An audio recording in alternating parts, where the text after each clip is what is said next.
there is a lot of garbage on YouTube.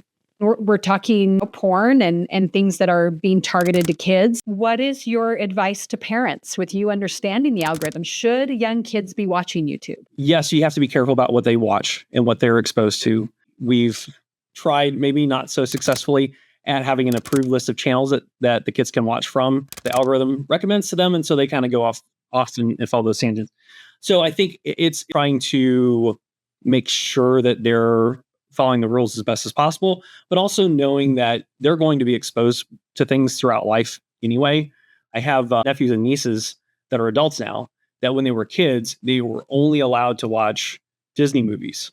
Once they entered the real world, that was probably a little bit of a shock to them as they got their first job. You can't fully control their environment. They're going to run into things that they shouldn't. Having a home that they feel comfortable enough into talking with you about things is also important too. Welcome to Unreasonable Autonomy. My name is Sarah Grace. This is the podcast for entrepreneurs and innovators who refuse to settle. Here we dive deep into raw, real conversations with boundary pushers who have pursued seemingly impossible ideas and yet have achieved unreasonable results, whether that's in their faith, relationships, health, politics, yes, even business. All of those conversations are happening right here, right now. So let's buckle up because this isn't about playing it safe. Unreasonable ideas, unstoppable results. Let's go.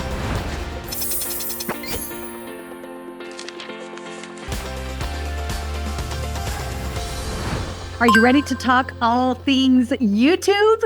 Today's guest is Mark Beall. Mark Beall is a former IT leader who walked away from a 20-year career to pursue entrepreneurship full-time. He's now a content creator with over 15 million, do you hear that? 15 million long-form views on YouTube, and is the author of his new book, Online Business Decoded, his first book, which is available now on Amazon. He's here to talk to us all about how YouTube is superior to all other social media platforms for business. You ready for this conversation? Let's go. Hey, you, and welcome back to the Unreasonable Autonomy podcast. I am so thrilled to welcome YouTube genius, Mark Beall, here to the podcast. Mark, so glad you're here. Thanks for having me, Sarah. This is great. Love it. It's going to be so good. And he's recording this, from your parents' house or something like that? Yeah. We're kind of in between spaces right now. This is my parents' house. Yeah. Right? Like if there's a lesson, you guys, of anything happening here, it's like keep moving forward. Even when you're moving, even when you're trying to find a different house, even when you're doing all the things, you're still doing the podcast, you're still crushing it on YouTube. And I'm so happy that you are here. As always, I want to introduce our audience. Yes, your bio is so impressive. 15 million long form views on YouTube, like untouchable, Mark. Like you have figured out some things on that crazy YouTube space. But I just wanted to introduce you how I know you. And that is the fact that you and I are both part of the same mastermind kind of group coaching program. And we sat literally 4 feet away from each other for a few days and learned from the genius of our coach. But something that I really, really noticed is that you are just a really good question answer. Let me start over. I notice that you are just a really good question asker. You're very observant. You know how to observe people. You know what makes them tick. And I'm assuming that that's attributed to your success on YouTube and being able to help other people explode their businesses with YouTube as well. But before we dive in to the genius of YouTube, how in the heck did you get from non-existent on YouTube to now 15 million long form views on this crazy channel? Like, give us the landscape of how you got here. Yeah, that's a great question. So I have a background in IT, right? So I used to work in a major university. I worked there for over 20 years. And I ended up giving up that career in order to go all in with YouTube. And really the turning point that happened for me and what really caught my attention with YouTube was the fact that with our personal lives, we like to do a lot of home improvement, like remodeling things. We had a house that we built or we bought that was built in the 1960s. And so it needed a lot of renovations, right? So we would spend our weekends and evenings like fixing things in the house. And my wife would say, well, why don't you like record what you're doing and put it on YouTube to help other people? And I thought about it and I was like, no, I'm not going to do that, right? Because no. I said no, right? Repeatedly, I said no. And the reason for that is because I knew that if I went down that path, that it would take much longer to complete the projects. And of course, like everybody's busy, but like we were busy with, with work, with 3 boys, like all these things, right? So it's like, I don't want to spend additional time on these projects. So I was really resistant to it until I ran into a problem in our kitchen. We completely gutted our kitchen, full renovation. Ooh, that's gutsy. Yeah, it was a lot. Like we were halfway into it, we're like, what are we doing? This is we built a house, right? That's exactly. And so we started putting in cabinets, and there's this rule of thumb that I learned about cabinet installation, which is you're supposed to start in a corner.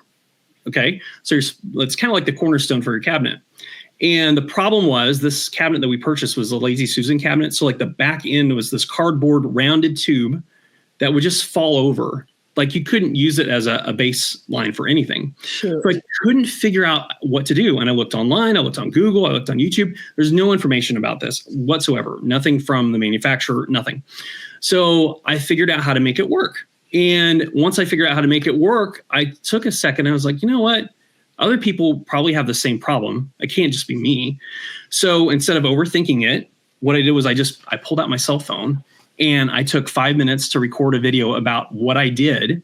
And then I put it on our channel and I posted it, and I just kind of forgot about it for a couple months. And I went back and checked on it later. And lo and behold, there was over 10,000 views on it. Oh my God. Tons of comments from people saying, thank you so much for posting this information. I didn't know what I was going to do. I couldn't find, like, same story, right? Same story that I had.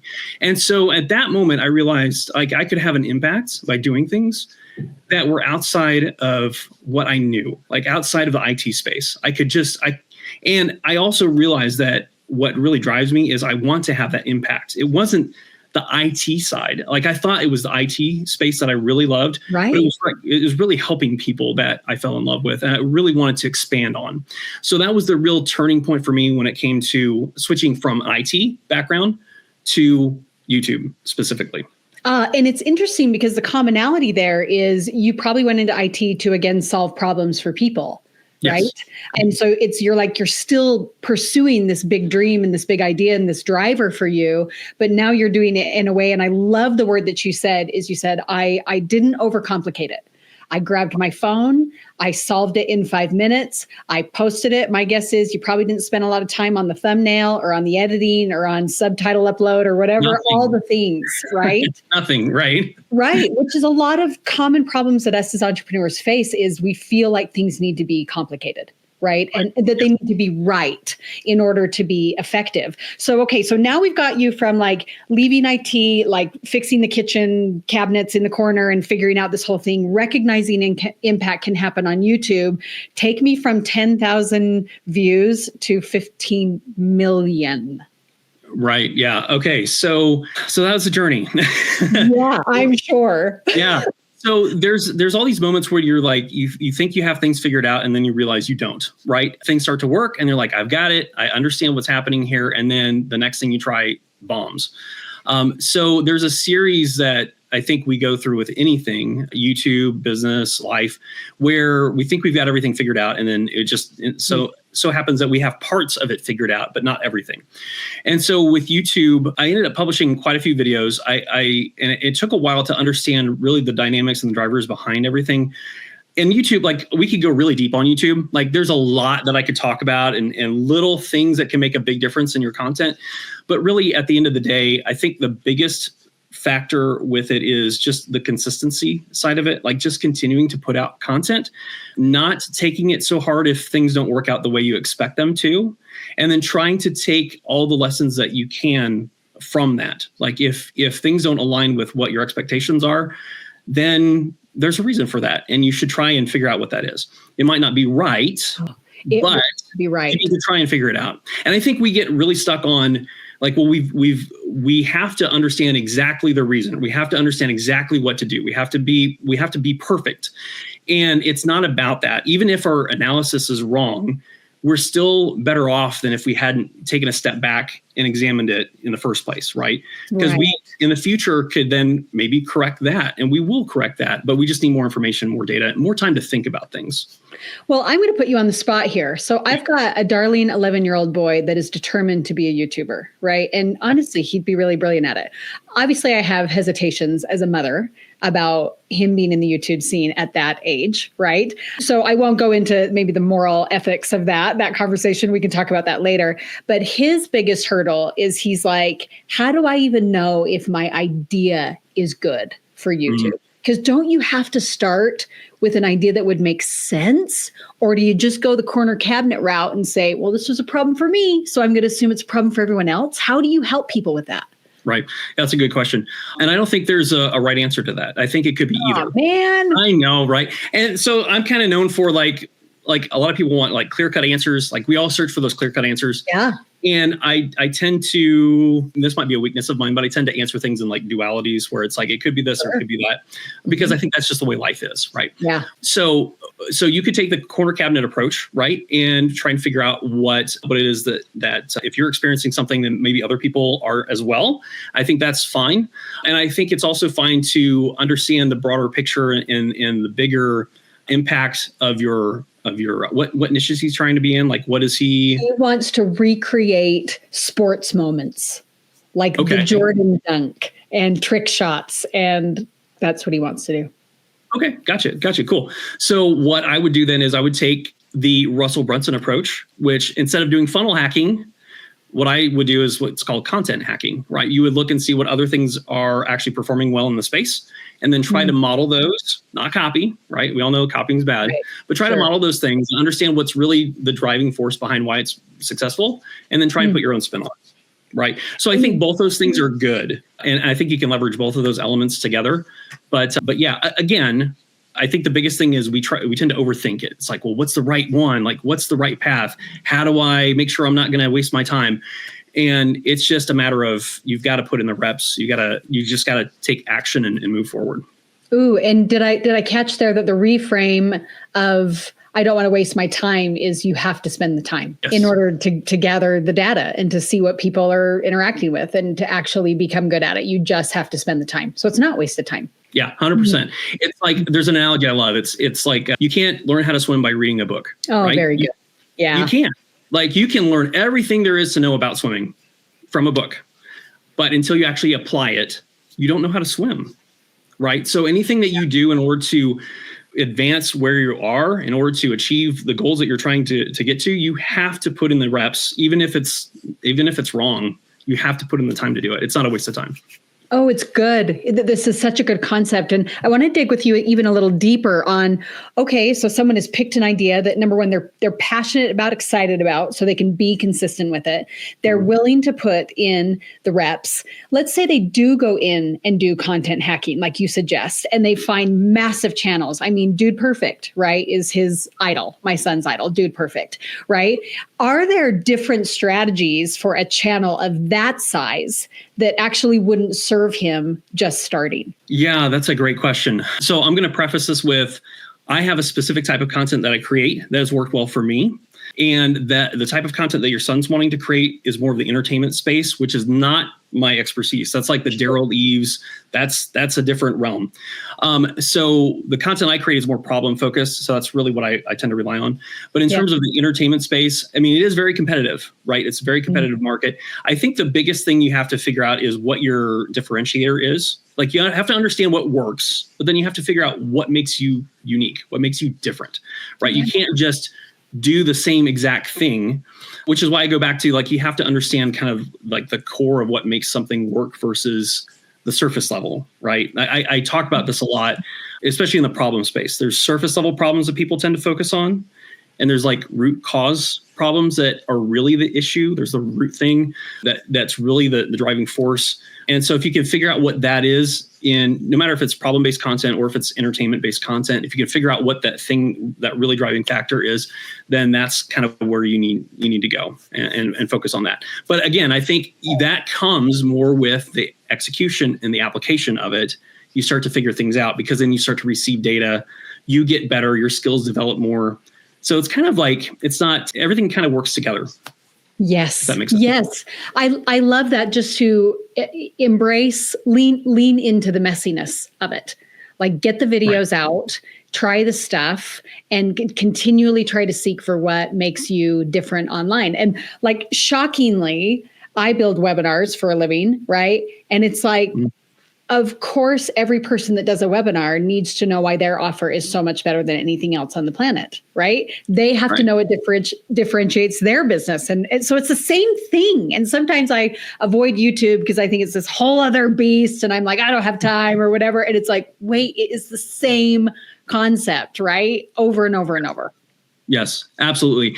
And I would argue that YouTube is the best social media platform for business owners and entrepreneurs, as opposed to Instagram and Facebook. And I think I probably have some people disagree with me on that. But the reason for that is because with Instagram and Facebook and traditional social media, those are platforms you're geared towards people who have interests in different topics. Like the algorithms understand what people are interested in, right? So that tends to just feed them all of their interests all at once, right? And so we scroll through our phones, we try and see, what might catch our eye, and we watch it. But when it comes to businesses and when it comes to conversion specifically, we're kind of missing an element when it comes to traditional social media, which is it's not just right message, but it's also right time, right? And so I think with YouTube allows you to put the right message in front of the right person at the right time, which is completely different than the other social media platforms. And it kind of goes back to that concept that I have, which is intent versus intent-based content, which is YouTube search keywords, versus interest-based content, which is just, we know what you're interested in, so we're just going to feed you everything and then see what you engage with and kind of go from there. Okay, so here's how I see this. Tell me if I'm understanding this right, because this is kind of blowing my mind for a hot second, right? Okay. Yeah. I believe this because there are times when I'm sitting waiting to pick up my swimmer, right? And I'm sitting there scrolling, and everything that I'm seeing right now is all about Hamilton tickets and things happening in New York. And like Leslie, what's his name, is going to come back as Aaron Burr, and here are the dates he's coming back for Hamilton and all this stuff. Why? Because it knows we're going to New York in September and that we've been looking at Hamilton tickets, right? Yes. My ability to sit there and go through a 45-step process to try and buy Hamilton tickets while I am in the carpool line is not going to happen, okay? It is not going to happen. So like interest, yes. My ability to convert because of that ad or that article is null and void simply because I'm not searching for it. It's just being fed to me. Is that what you're telling me? Yeah, absolutely. Yeah, it's not the right time for you to buy. Yeah. Oh, even though I kind of want to buy, but I actually can't because I'm not in that headspace. This is interesting. This is interesting. So every entrepreneur needs to be on YouTube. Yes, 100%. 100%. Yeah, if you are in business and you solve problems, you need to be on YouTube. Yeah, because you might, and this is really the difference between entertainment style content that people tend to think about with YouTube and social media, and the content that really actually ends up moving the needle for your business, because you're really just, you're meeting the person where they are, right? You're getting in front of them at the right time so that way they can take another step with you, versus just kind of trying to, the other social media platforms are kind of like, I think of them more as like top of funnel content, right? You're trying to get interest in, and they may or may not convert later. Yeah, sure, you might be nurturing them over time, but like, where's your conversion mechanism? Like, what is the thing that's going to push them over the edge to actually make a purchase?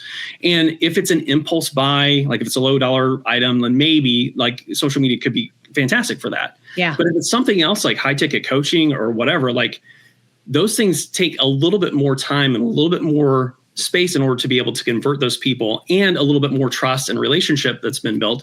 And YouTube is a perfect platform for that, for the conversion space. Oh, and I'm fascinated that you differentiate in between, maybe you can get away with it on other social platforms for lower ticket. Do you find YouTube to be effective for lower ticket items? Yes, it can. Yeah, for sure. Okay. It can be too. Yeah, because it depends on, it's really about more the mind than the mechanism. Okay. So if someone goes to YouTube and they're trying to solve a problem, which is really a place where people just kind of default to, right? If they have a problem, they try to go there. They don't go to Instagram and think, oh, if I keep scrolling, I'll find an answer to the issue that I'm having, right? They don't do that. That's not the normal behavior, right? But if you have a leaky faucet, for example, then you might go on YouTube or even Google and just say, how to fix a leaky faucet, right? So in those instances, if you're helping the person, And we can go all in depth in terms of like trust factor is built with helping and all these things. But really, if you're helping that person and then say for a leaky faucet, for example, maybe they just need a $10 wrench and they don't know it. Maybe they need a new faucet, and the one that you have in the video that you're using, they're like, oh, that looks pretty good. I wonder if I could just go buy that. So if you can certainly make low ticket sales through YouTube as well. It's not limited to just high ticket, but it's really just about meeting people where they are. Interesting. And one of the things that is so different about YouTube that wrecks my soul as someone who works with people on high ticket with a high ticket service is I cannot talk to them. There is no little inbox. There's no little DM. And I know that this is not the first time you've heard somebody rag on this. Is that coming into YouTube? Will it ever come into YouTube?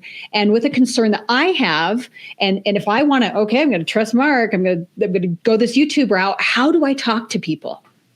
Right. Yeah, that's a great point. Great concern. Yeah, you're not alone. Like everyone brings that up. And short answer is, I think YouTube is trying to figure it out. I think they've been trying to figure out for a long time, and they haven't gotten there yet. They've got, like a post area where you can post content and kind of interact with your people, your followers there. But it's not the same as like DMing someone. And I honestly don't know if they'll ever get into the DM element, just because that's kind of not their core. That's not their focus. Everyone else does that very well right now. So is it really worth it? So I think the important factor is you have to understand that once someone views your content, if you actually help them, if you actually built somewhat of a relationship with them, and then you ask them to take the next step, well, then if that next step is off platform, I think they're going to be more willing to do that, right? I think there's a little bit of resistance there to think that if you're sending them off platform to maybe Facebook or Instagram or sign up for your mailing list or whatever, that they're not going to do it. But I think that's a little misguided. Sure, it's going to take more time for them to do that. But if you really provided value for them and they really want to take another step with you, they're going to do it, right? They're going to follow your lead and go to your next thing.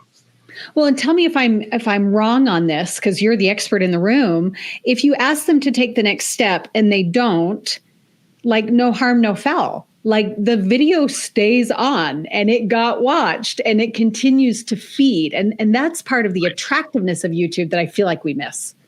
Yeah, absolutely. And the YouTube algorithms are like insanely good. You can watch a video and not subscribe to a channel, and then you'll get recommended videos pop up from that channel, even though you haven't subscribed from them, right? So like the next time you're on YouTube, you'll see more content from that person because YouTube understands that you watched it and you engage with it to a certain extent. And part of it's watch time. Like YouTube looks at how long you watch a video to understand how good it is, right? So if you watched it long enough, the algorithm is going to say, oh, I get it. This person likes this style of content, this topic, whatever. I'm going to serve them up more. So YouTube kind of marries up the intent-based algorithms, the intent-based content with the interest-based content. It's really both. I just like to lean more on the intent side because it's unique to the platform. For sure. And the conversions would seem to be so much better if you singularly focused on interest-based or on value-based, right? Like intent-based, however you're saying it. I'm learning your language today. Yeah, intent-based content, yes. So if you're in the conversions world, that sounds brilliant. So tell me this. Let's say I'm going to hire you. Mark, I'm going to hire you. Come and put me on YouTube and make me awesome and help it be a lead flow gen kind of thing. What is it like to work with you? What do you do? It's a great question. So basically what I would first do is I would sit down with you and figure out who your ideal customer is, right? I would figure out what core problems that they have. And then we would look for ways to identify different search terms that they're looking for, they're actively seeking in order to solve those problems. We'd also do some things like trying to figure out if there's other competitors in your space and things like that you could leverage. But really it comes down to like, what's the person looking for and what are they trying to solve? And we would then take that and then we would generate a list of ideas, starting with bottom of funnel, that conversion focused content first, to create content that's designed to get them to, convert right into a call, into whatever your conversion target is. Then from there, we could then broaden out and go more top of funnel. So like I like to call it building backwards, right? Yeah. Because a lot of people start top of funnel, even like in a broad sense, like social media, interest, like let me get more likes, all these things. And that's all great. There's a time for those things. But if there's no place for them to go, is it really worth your time doing that now? Or should you have some place for them to go that you can leverage right now and then just broaden it and capture more people and go up the funnel over time? And in the marketing world, that's always been a very like chicken before the egg. I remember being shocked when I first took Russell Brunson's One Funnel Away challenge, that the very last thing we learned was traffic. He made you do the offer and the funnel and the copy and the avatar and all this kind of stuff. And I was like, but I'm not posting every day, but I'm not like doing the social thing to get people engaged. And like, lo and behold, he was right. He was right. He knew there had to be somewhere for you to send people. Like shocked, right? I know, it's crazy, right? Just do what Russell says. I know, it's like the commandment, right? It is the commandment. So as I look at your process, if we work together, you help define an avatar, you do, what are they searching for? What problems are they trying to solve? Let's get a list of ideas and let's make sure that we are locked in to the bottom of the funnel, right? To make sure that this thing can actually convert. What step is the hardest for entrepreneurs? In that process or with YouTube in general? Like what? In that process. I'm curious. Avatar, what are their problems?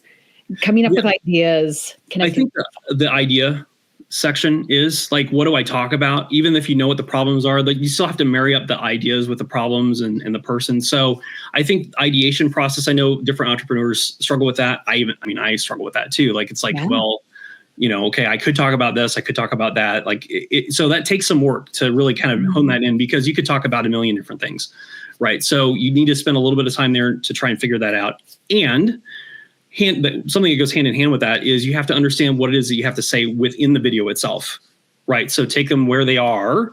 What are they searching for? Okay, what problem are they trying to solve? Okay, get them to click on your video and watch it, and then like reinforce that problem. But then what do you say? Like, where do you take them? Right. And so there's different things that you can do in order to get them to that conversion step, depending on what level they are in terms of the content. One thing I really love Eugene Schwartz's 5 levels of awareness. I don't know. Yes.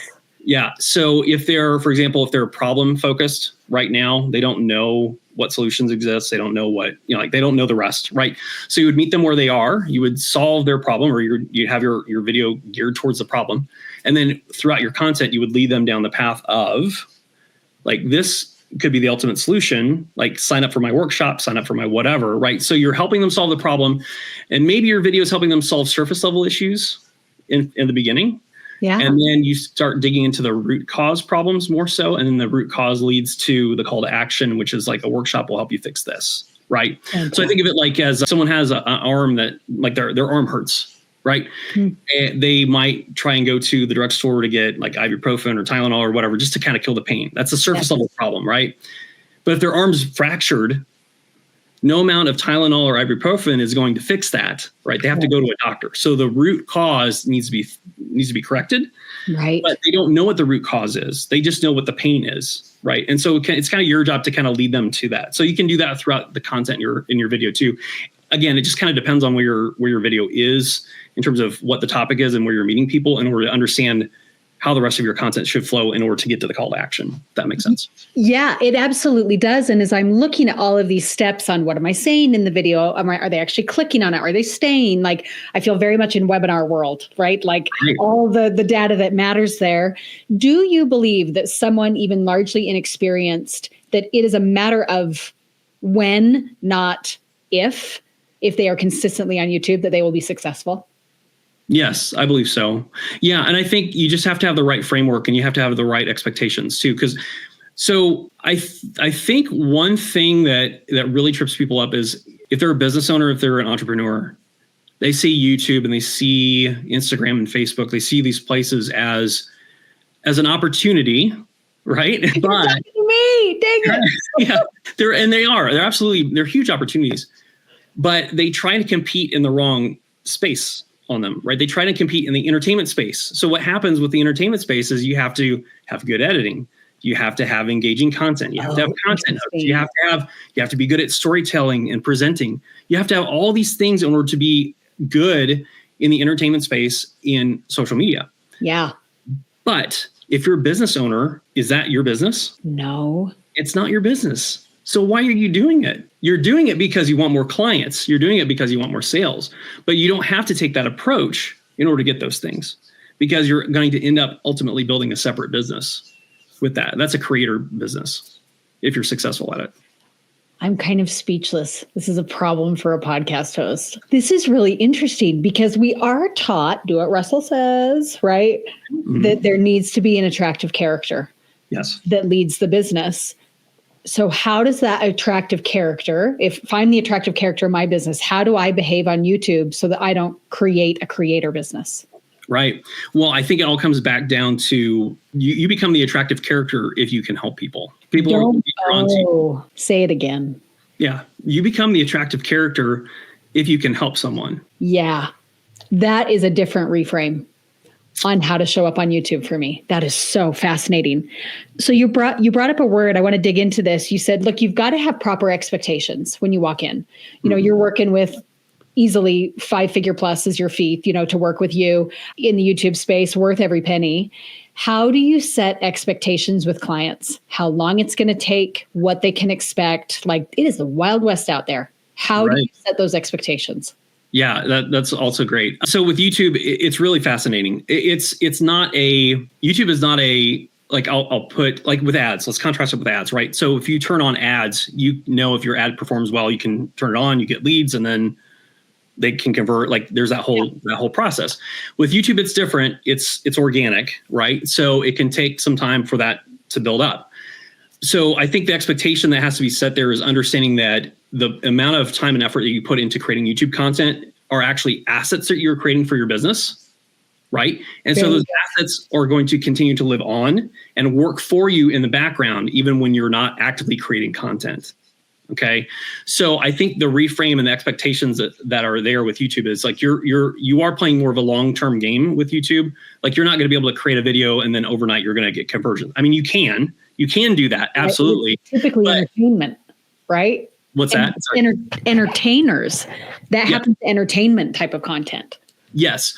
But also you have to remember with the entertaining style content, they still had to build up an audience. Like it wasn't like from day one that they created a video and then they had a million subscribers or whatever.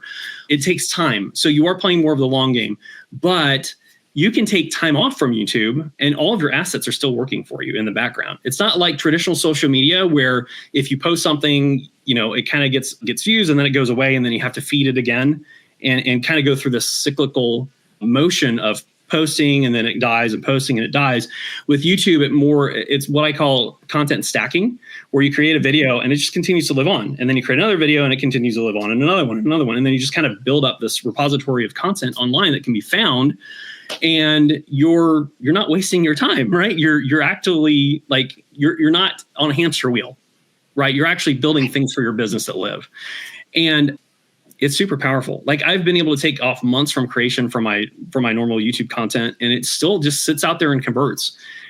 And I've even had it to the point to where I've had multiple videos do this now, multiple videos, where 6 months and even a year later, they hockey stick. They just all of a sudden take off. Yeah, it's crazy. And I think it's because YouTube, like the algorithms are so good, like they actually find the person that video is designed for. Like they're always working in the background. They're always working. And then once they find that person, if it resonates with them and the algorithm understands who that person is, they'll push it out to more of those people and it'll just take off. So that's what's happened to me over and over again. Incredible. And I love the approach of you are building assets that are going to work for you for the next year plus. Like you may not see results in a year. Again, I want to wrap up into how do you talk to clients about this? Like, how do you say, we're going to work together. You're going to pay me $50K. I'm going to create all this magic for you, but it's going to take a year? Or like, how do you even discuss that, those expectations? Yeah, I think it comes down to, it has to be the right client, right? If someone's looking for a quick ROI, that's not the right person necessarily. Mm-hmm. I mean, you can have a quick ROI. It just depends on the content. And like, there's a lot of variables that come into play. Yeah. But it really comes down to, if the person's trying to expand more, they're really trying to scale more, like they have something that works, but maybe they're tapped out on one-to-one sales or tapped out on like the consistent creating content, the hamster wheel, like I called it earlier. Yeah. They're burned out on that and they want something that's going to last. Then knowing that your time and efforts that you're putting into, generating that content is going to actually live on. It's not just wasted time, so to speak. Yeah. That's a huge factor there. Okay. Yeah. It has to be the right person, and like they have to be at a certain level in order for that to resonate well. If they're trying to make money quickly, like I would say like YouTube's not the right vehicle for that. You should do something else. Right. And do you ever find wisdom in people that have just backlogs of content, whether it's masterclasses or they've done trainings or Q&As or anything, that there's wisdom in taking that and putting it on YouTube? Or is it not quite that simple? That's a great question. It's not quite that simple, unfortunately. So there's this concept in filmmaking called the fourth wall, right? So we're in film. Yeah. Okay. So in filmmaking, when you're watching a movie, it's important that the actors don't address the camera, right? Because it breaks the fourth wall. It breaks that experience. Okay. In YouTube, you have to engage the fourth wall. You have to talk to the camera. You have to talk to the people. You can't have them be a third wheel witnessing a conversation. It doesn't work very well. So you have to actually be intentional with the content you create and actually like talk to the person as they're actually there. That's how you build a relationship with them, not for them just witnessing something occurring.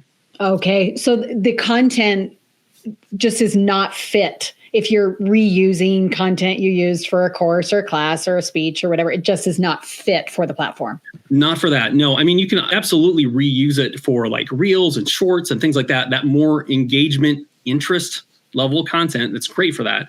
But intent-based content, you actually have to, be intentional with it, right? Yeah. You have to create content that's designed for that specific person. And, if you're taking them through a process, if you're meeting them, say, with a problem, and then you're taking them to a call to action, do you have content like that exists right now? Right? If you're going to be repurposing webinars and things like that, it's not designed for that specific format on YouTube. Use it as a placeholder to like embed it for your funnel or whatever, but it's not going to be for the searchability and what the algorithm is for. Correct. Yes. 100%. Okay. Yep. So I want to get a little personal here with you for a minute. Okay. Because you're clearly a genius at the platform and you understand the algorithm. And so I cannot think of a better person to ask about this. And you have 3 boys. Is that correct? Yes. 3 boys. Yep. Okay. 3 boys. So you are a boy dad. That's amazing. What concerns you about them growing up with YouTube? What concerns me? I think there's a couple things. One is like my oldest boy, he's 17, right? He wants to be a YouTuber and I'm all for that, but it's a hard road. Like he wants to be in the entertainment space, video game creation, like all our boys up. Let's go. Yeah, there you go. Right. So, it's like, I don't want to discourage him from doing that because he's taking the action, he's recording the content, all these things. But it's hard for me to also temper that with, okay, well, what else could you do? You know what I mean? Tell me why. Yeah. Yeah. So it's just one of those things. So, and I didn't go to college, right? So he doesn't want to go to college, right? And so I can't say, well, I mean, my wife went to college, obviously. Yeah. So that could be, that's a good motivator there for him to at least consider it. And I went to college later on. Like I actually ended up getting my degree with a full-time, job and a full family and all this stuff. And that's a whole other story I won't get into. But so for me to say, well, you have to get a degree. No, I'm not going to do that because that was a huge turnoff for me in the first place. When other people told me that, I was like, really, I have to, I don't know about that. You've got that spice to you. I get you. Yeah. All right. Yeah. So that's part of it. I think the other part of it is I think it's just content in general. I think people can get addicted to it too easily, right? And that's more the consumer side, not the producer side. Yeah. So I just think that, content is kind of this two-edged sword. It can be really, really powerful and very useful, but it's also very concerning to me when it comes to, it can eat up a significant portion of your life if you're not careful. And so, and it's not just a YouTube issue. That's the world we live in issue. Right. So those are like my big concerns around it. Yeah. Well, and it's interesting, and I'm just going to take you to task because that's why we're here and we're friends. You look at just what is real in life. What is actually real? And I love Dude Perfect, and I take my kids to see them live. Like, I love them, and they read from the Bible at the end of all of their live events. And I am obsessed with the quality content that they put on.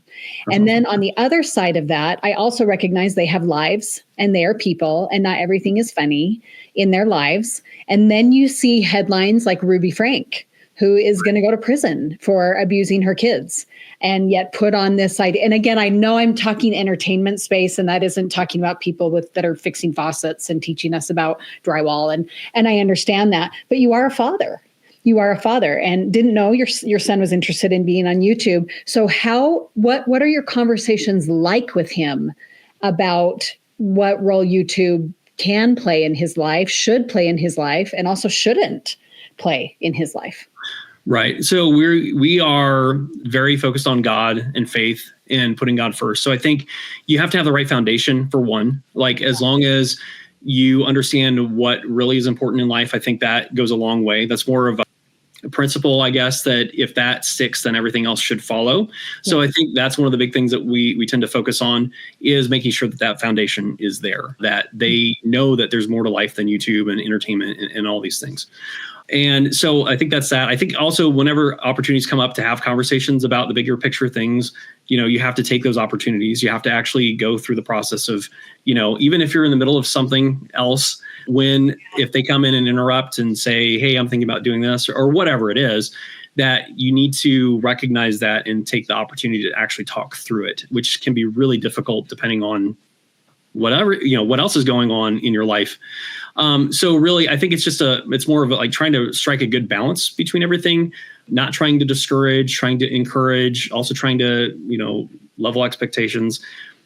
I go back to this whole concept that I found to be pretty consistent in my life is people tend to take extremes, like one extreme or the other. You're either very good one side of politics or another side, or you're this or you're that. And really, life is more of a balance, and it's things that have to be all things done in moderation, right? Mm-hmm. And so I think just trying to have conversation about what that moderation looks like, and when things go too far versus, when to scale back, those kinds of things. Yeah. So it's not a hard and fast rule. I guess you could say it's more of an art than it is a science.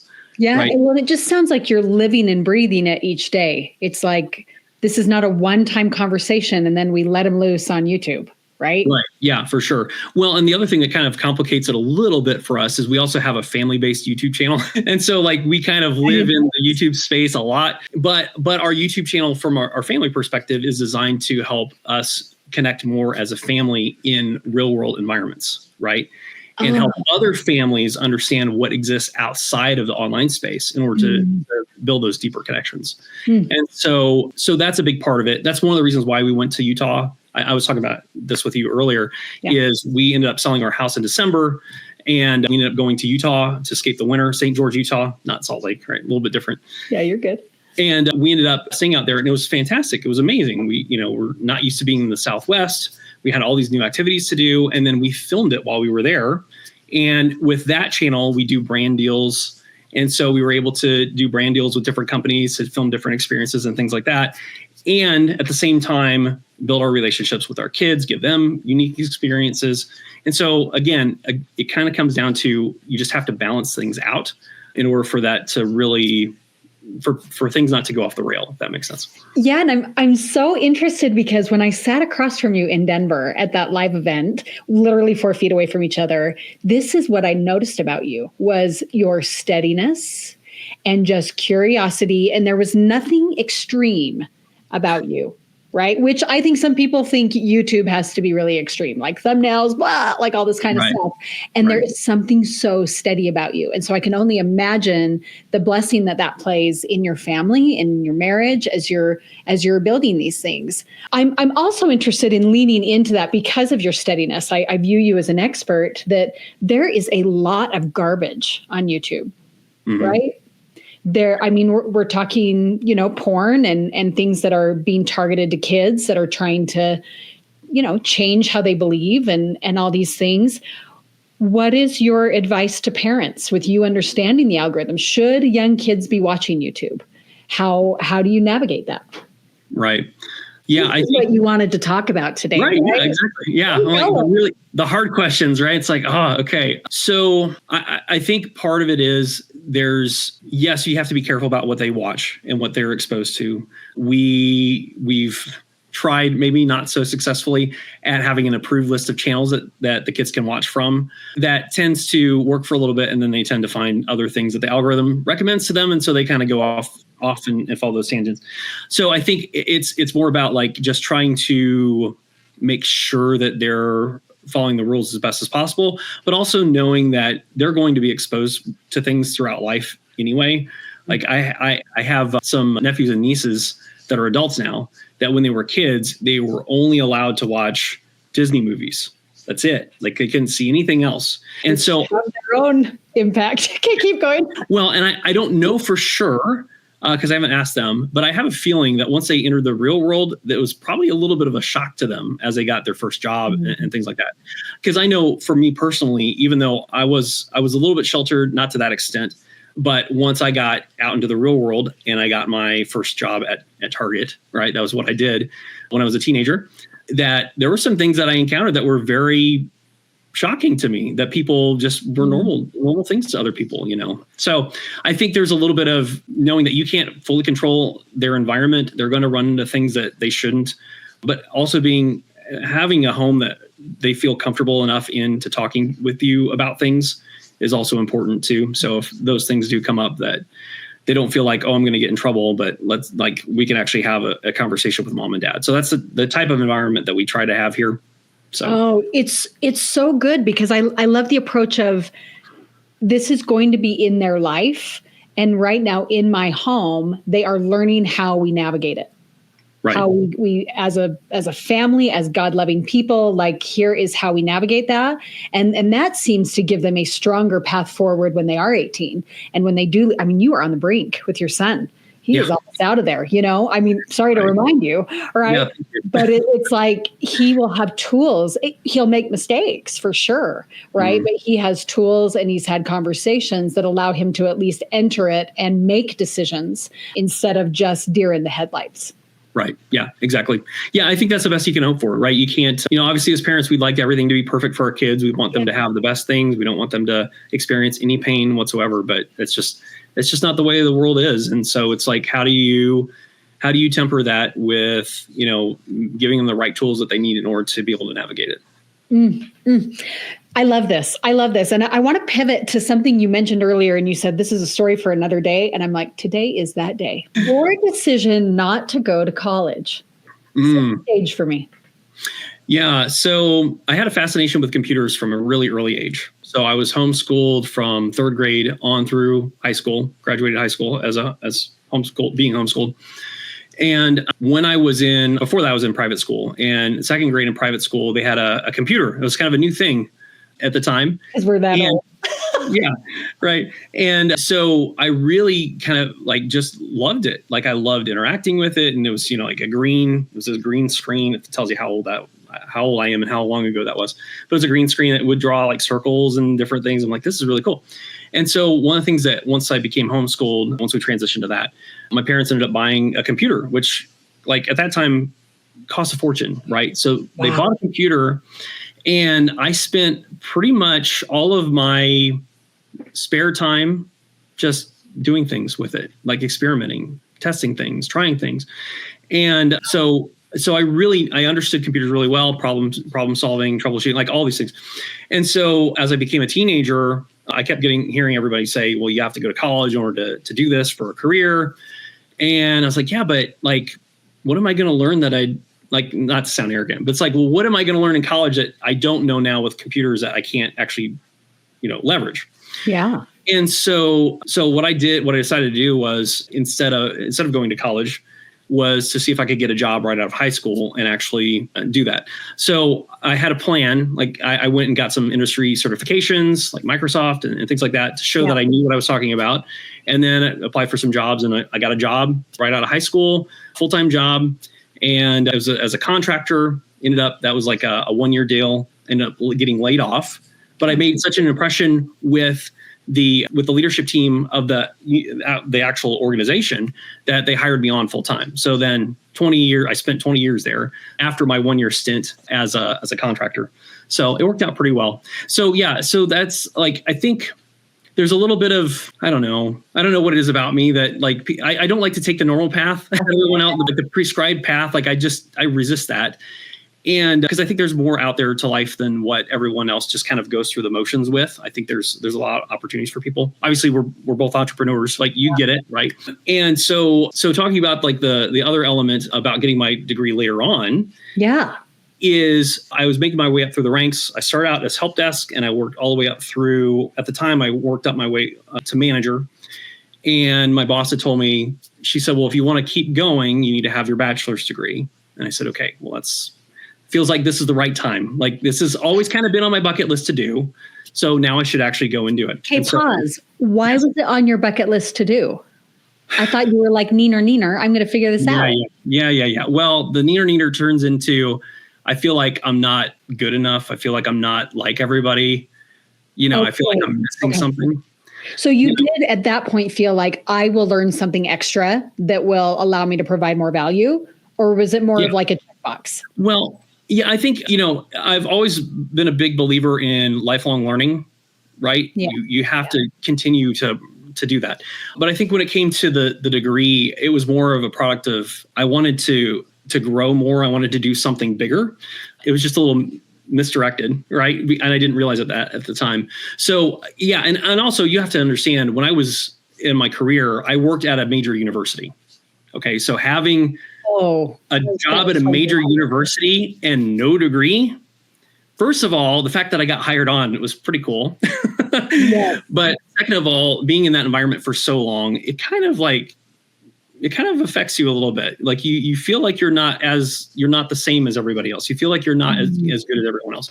And so that combined with the fact that in order for me to continue to progress up through the ranks, I had to have it. It was kind of the tipping point. So I went to night school, got an accelerated degree through an accredited university, ended up doing a 4-year bachelor's degree in 2 years, which was crazy.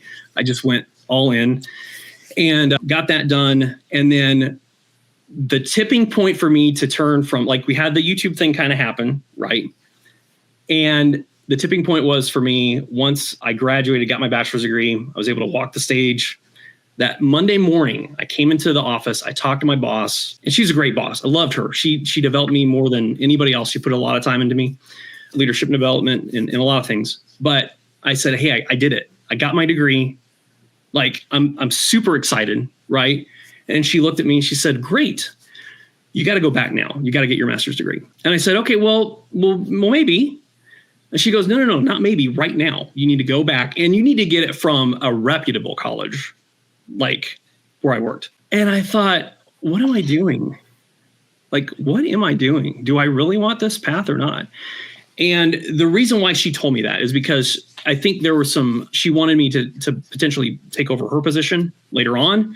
In order for me to get to that level, I had to have a master's. It wasn't that she was wrong. She was absolutely 100% right. But it made me realize, it's like, I don't know that I want this. So what do I want? And so that kind of opened everything up for me to really take a reevaluation of my life and see what direction I wanted to head. So was going to get your bachelor's degree worth it? Yes, 100%. It was. Because I don't think if I had, I might still be in that environment. And I would be at a lower level position and still feel inferior. Like there's a lot of things. There are a lot of benefits for me to get that degree, if not for just the realization that I wasn't supposed to be there forever. Interesting that it did create that kind of moment of conflict for you to have to face the music and say, what am I doing? I need to make a decision here. Yeah, absolutely. So at what was that the point in which you said, okay, I'm going all in on YouTube and that's what I'm doing? Is that when all of this happened? No, I think it's just a series of different events, right, that happened that just were kind of the confirmation that I needed to go that route.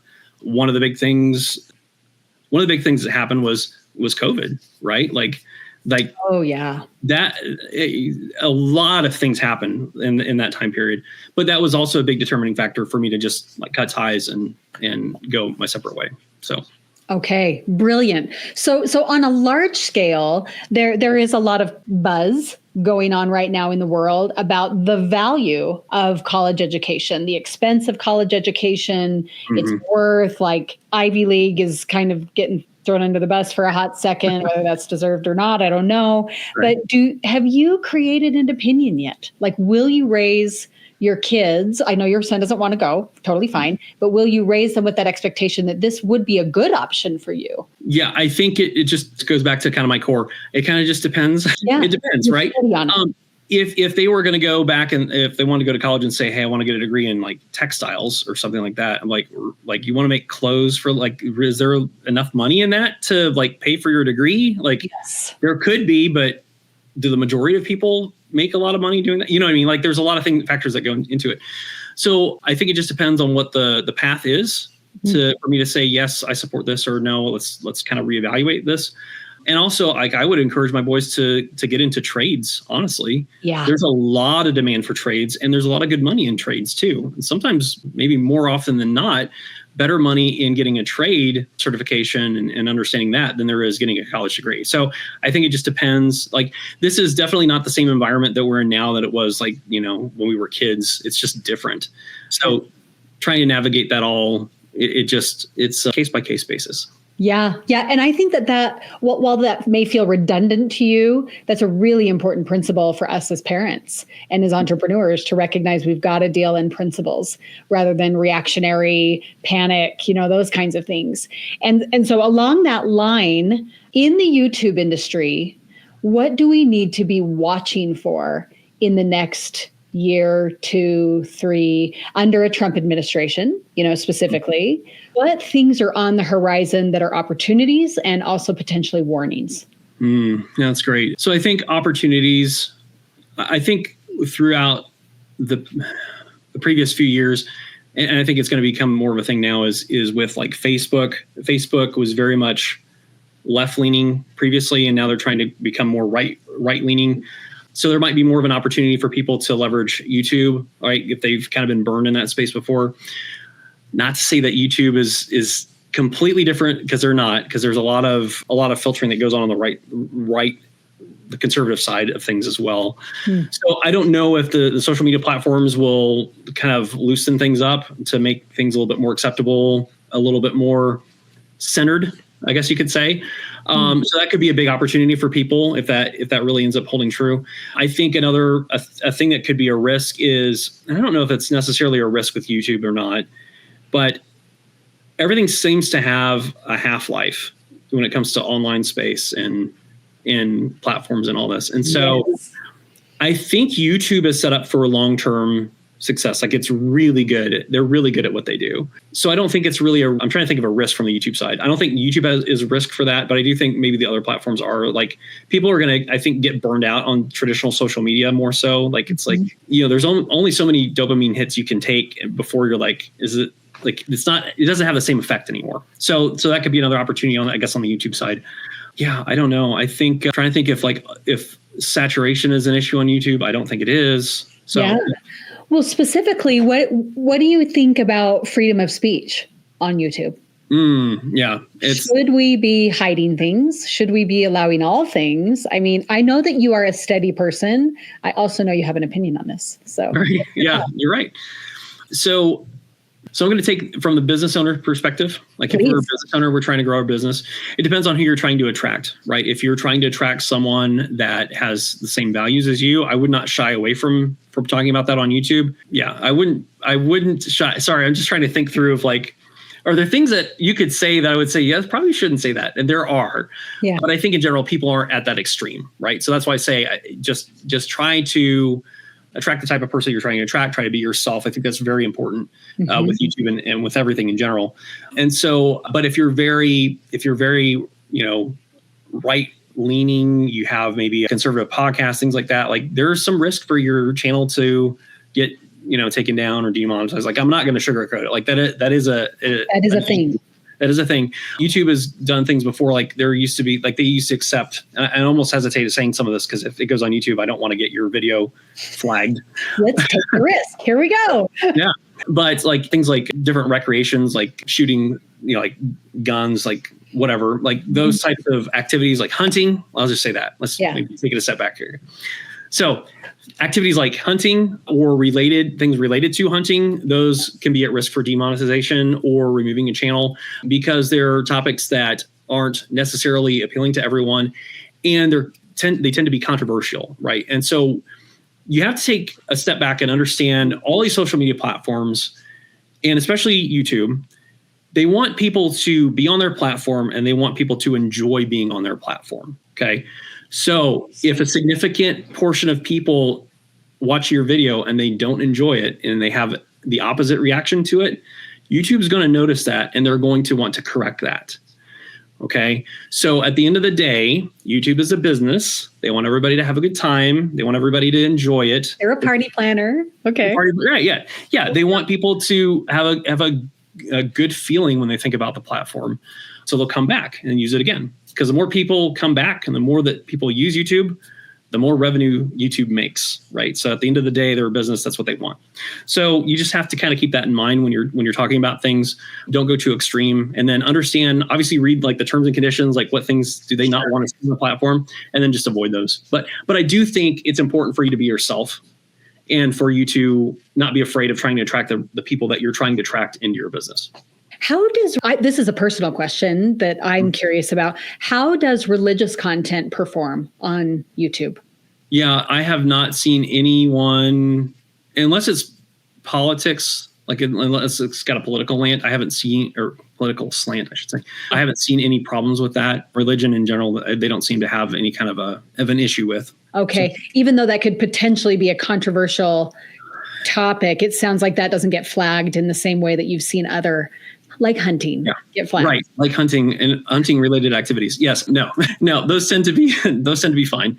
Okay. And really, again, in the space, if you think about Myron Golden, right, his whole thing is business and Bible, right? So he talks about the Bible a lot. So yeah, I don't think there's really any risk to that. Okay. Not that I've seen. Brilliant. Well, we have been so fed today from your genius, and truly your steadiness is energizing to me. Your steadiness, especially with something to me like you, I think of YouTube and I just think of colorful, bright, flashing light, crazy thumbnails with everybody's eyes bugging out. Like, I feel like that is the only way to do YouTube. And I think I've been re-taught today that the approach of steadiness and solving problems, that if you can solve problems for people, you will be an attractive character to those people. Absolutely. And so I really have like 2 or 3 more questions for you. These are easier. These are just kind of off the cuff, give me your vision. Tell me, number 1, fast track question. What is a book every entrepreneur should read? Oh man. Is this question ever? I know. Yeah, it's really hard. I think there's so many good ones, but I think if it comes down to one specific book that's probably made the most impact on me, it's Influence by Robert Cialdini.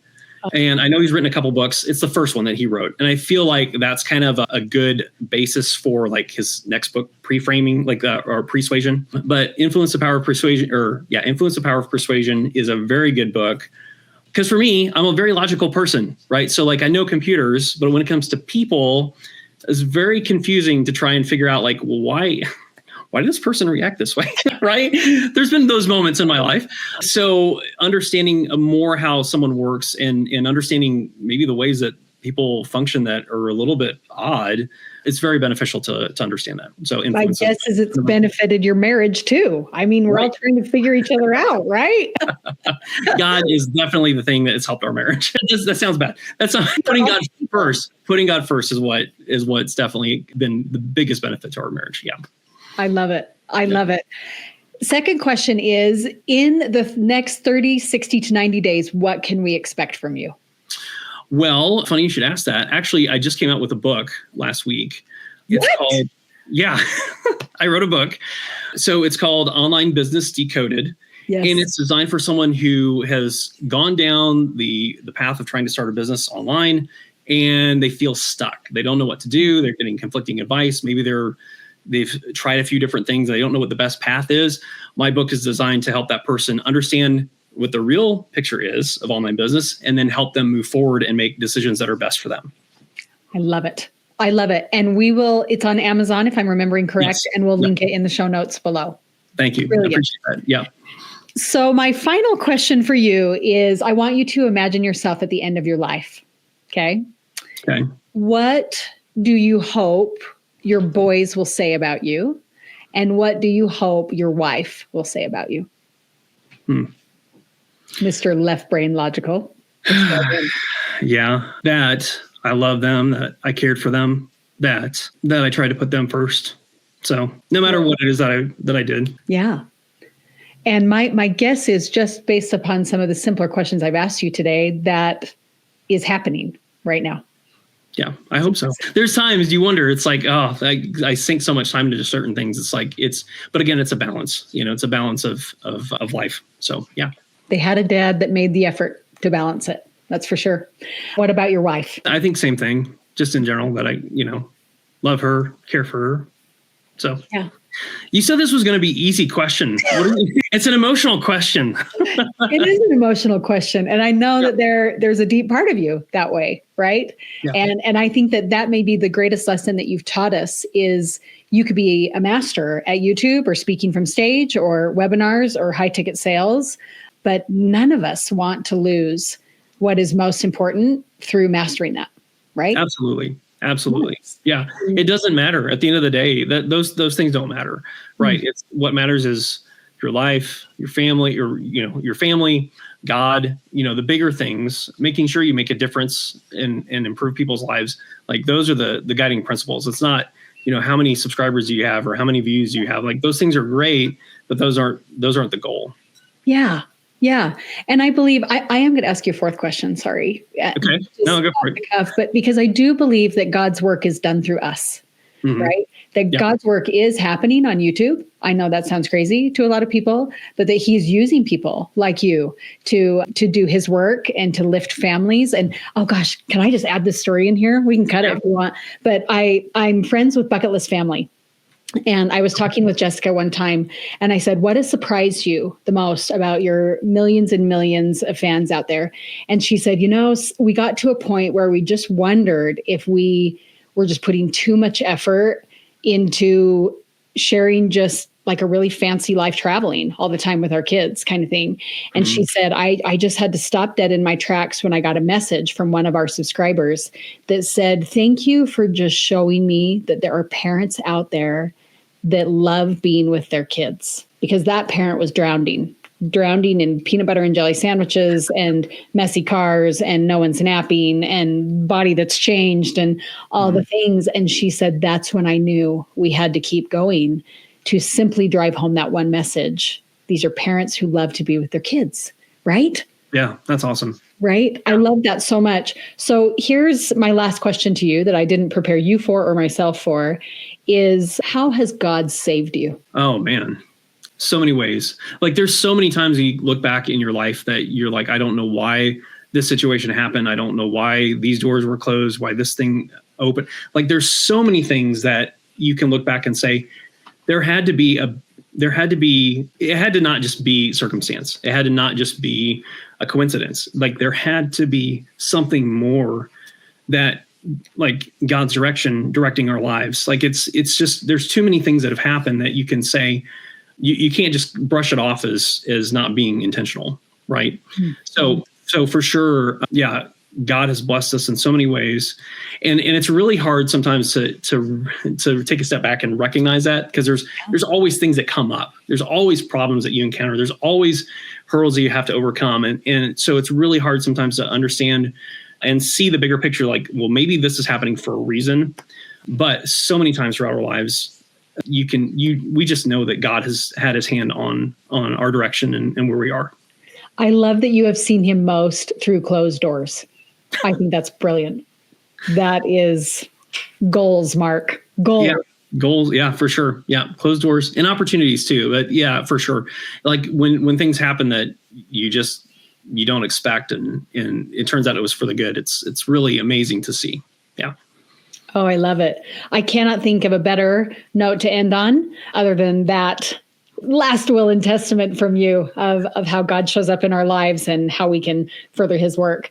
Thank you for your candidness. Thank you for your YouTube expertise. Thank you for bringing in fatherhood and how you're navigating this and God as well. We've hit all the marks of a valuable conversation. So Mark, thank you again so much for being here.